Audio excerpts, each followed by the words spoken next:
AP PAC chairman గా Janasena MLA Pulavarthi Ramanjaneyulu ఎన్నికయ్యారు.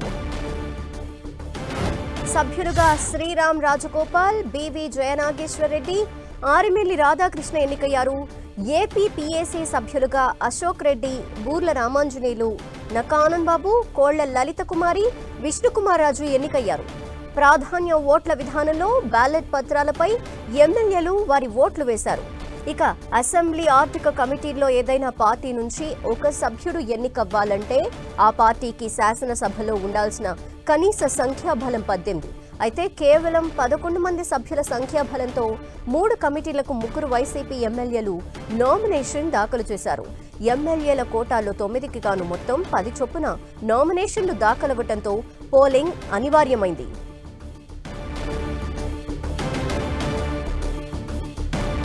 మరిన్ని డీటెయిల్స్ మా ప్రతినిధి విజయ్ చంద్రన్ అందిస్తారు. విజయ్ చంద్రన్. ఆంధ్రప్రదేశ్ బడ్జెట్ అసెంబ్లీ సమావేశాలు ప్రశాంతంగా ముగిశాయని చెప్పొచ్చు. ఈ సమావేశంలో ప్రధానంగా పీఏసీ కమిటీ చైర్మన్ ఎన్నిక విషయం అయితే కనుక పెద్ద ట్విస్టే జరిగిందని చెప్పొచ్చు. ఇంతవరకు ఏపీ అసెంబ్లీ చరిత్రలో మొట్టమొదటిసారిగా పీఏసీ కమిటీ చైర్మన్కు సంబంధించినటువంటి ఎన్నిక అనేది ఒక క్లిష్ట పరిస్థితిలో ఎన్నికైనాడని చెప్పొచ్చు. దీనికి సంబంధించినటువంటి ఎన్నికలు కూడా ఒక రాజకీయ గందరగోళంలో జరిగాయని చెప్పొచ్చు. గతంలో ఎప్పుడే గానీ ఈ కమిటీ సభ్యులకు సంబంధించినటువంటి ఎన్నికలు జరగలేదు. మొదటిసారిగా ఈ పీఏసీ కమిటీ చైర్మన్ పదవిని అధికార పక్షం అనేది దక్కించుకోవడం అనేది ప్రధానాంశంగా చూడొచ్చు. సాంప్రదాయబద్ధంగా అసెంబ్లీ సమావేశాలలో ఎప్పుడు చూసినా కూడా ఈ గతంలో ప్రతిపక్షానికే ఈ కమిటీ చైర్మన్ పదవి అప్పగించేవారు. అయితే ఈసారి అనూహ్యంగా ఈ ఎన్డీఏ కూటమి ప్రతిపక్షానికి ఈ పీఏసీ కమిటీ చైర్మన్ పదవిని ఇచ్చేందుకు అంగీకరించలేదు. ఈ నేపథ్యంలో పీఏసీ కమిటీకి సంబంధించినటువంటి దీని మీద పెద్ద రచ్చ జరిగిందని చెప్పొచ్చు. ఈ రోజు జరిగినటువంటి ఈ ఓటింగ్ కార్యక్రమం అయితేనే, ఓట్ల లెక్కింపు అయితేనే ఇవన్నీ కూడా పూర్తి కావడం జరిగింది. అయితే వైసీపీ తరపు నుంచి కూడాను పెద్దిరెడ్డి రామచంద్రారెడ్డి తన నామినేషన్ దాఖలు చేశారు. అయితే పెద్దిరెడ్డి రామచంద్రారెడ్డికి గెలిచేందుకు తగిన స్థాయిలో ఓట్లు లేనందున ఆయన ఓడిపోవడం జరిగింది. ఎన్డీఏ కూటమికి చెందినటువంటి అభ్యర్థులు అసెంబ్లీలో 9 మంది కూడాను గెలుపొందడం జరిగింది. వీరిలో 7 మంది తెలుగుదేశం పార్టీకి చెందినటువంటి వారు, ఒకరు జనసేన, ఒకరు బీజేపీకి చెందినటువంటి వారు ఉన్నారు. మొత్తంగా 9 మంది కూడాను 8 మంది తెలుగుదేశం పార్టీకి చెందినటువంటి వారు. వీరందరూ కూడాను గెలుపొందడం జరిగింది. వీరిలో ఈ గెలుపొందిన వారి వివరాలు మనం చూస్తే పులవర్తి రామాంజనేయులు, శ్రీరామ్ రాజగోపాల్, బీవీ జయనాగేశ్వర్ రెడ్డి, అరిమిల్లి రాధాకృష్ణ, అశోక్ రెడ్డి, బూర్ల రామాంజనేయులు, నక్కా ఆనంద్ బాబు, కోళ్ల లలిత కుమారి, విష్ణుకుమార్ రాజు.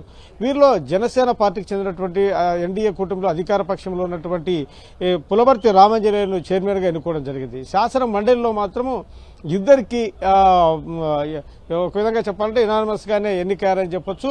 అంటే పొన్నపరెడ్డి రామసుబ్బారెడ్డి అలాగే మొండితో అరుణ్ కుమార్ వీళ్ళిద్దరు కూడాను ఎమ్మెల్సీలుగా వారికి ఉన్నటువంటి సంఖ్యాబలాన్ని బట్టి వాళ్ళ ఎమ్మెల్సీలు ఇద్దరు కూడాను ఈ పీఏసీ కమిటీలో మెంబర్లుగా ఎన్నిక కావడం జరిగింది.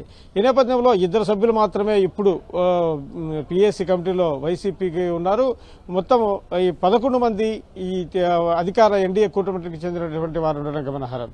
అయితే దీనికి సంబంధించి ఈ పీఏసీ కమిటీ చైర్మన్ ఎన్నిక అనేది చాలా కీలకమైనది. ఎక్కడైనా అవినీతి అక్రమాలు జరిగినా కూడా చైర్మన్ పర్యవేక్షణలో దానికి పరిశీలించే అవకాశం ఉంటుంది. కాబట్టి అటువంటి అవకాశాన్ని ప్రతిపక్షము కోల్పోయిందని చెప్పొచ్చు.